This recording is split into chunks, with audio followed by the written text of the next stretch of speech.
અમે વિધિની બે મંચુરિયન ખાવા આવી ગયા હા બસ સ્ટેન્ડમાં. કેટલું ખાઈ હતું મંચુરિયન? કેટલું મંચુરિયન? એક પ્લેટ ખાઈ જાય.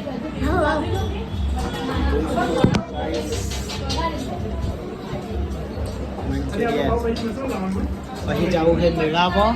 મંચુરિયન ખાઈને મેળામાં જવાનું છે. ગાઈસ તમે મેળામાં તમાર માતાજીના દર્શન કરાવીશું. હા તો બને રહું બ્લોગમાં. જય માતા. તમે જોઈ શકો છો વિધિનું મંચુરિયન આવી ગયું છે. ચાલો ચાલુ કરો એટલે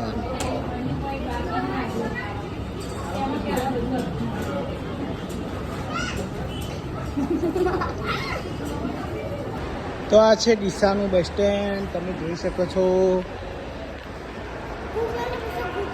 અને અમે આવ્યા છો ડીસાના બસ સ્ટેન્ડમાં. હું ને વિધિ બે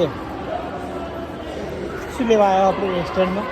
હોસ્ટેલમાં શું કરવાનું લેવાનું? હા હોસ્ટેલમાં હા બસ સ્ટેન્ડમાં જો મુકેશભાઈ અહીં બેઠા છે.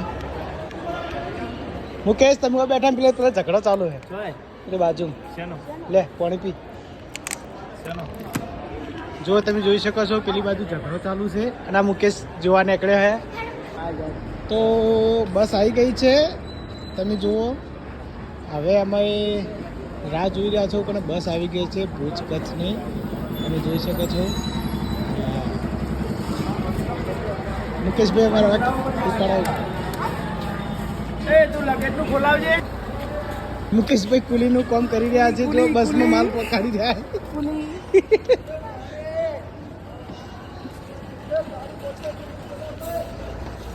નીકળી ગઈ છે હવે અને અમે હવે નીકળી ગયા છે મેળામાં. ચાલો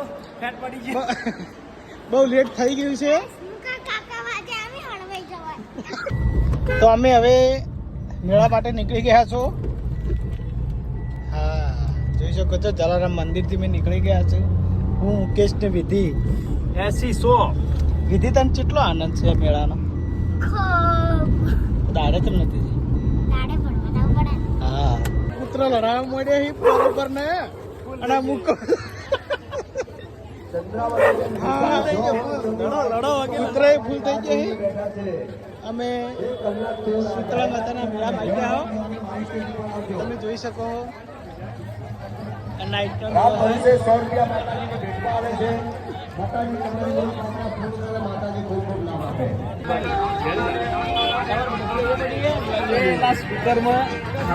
કલાકાર ગાય છે શિયાળો ભરે ભરે અવાજ બેસી ગયો છે.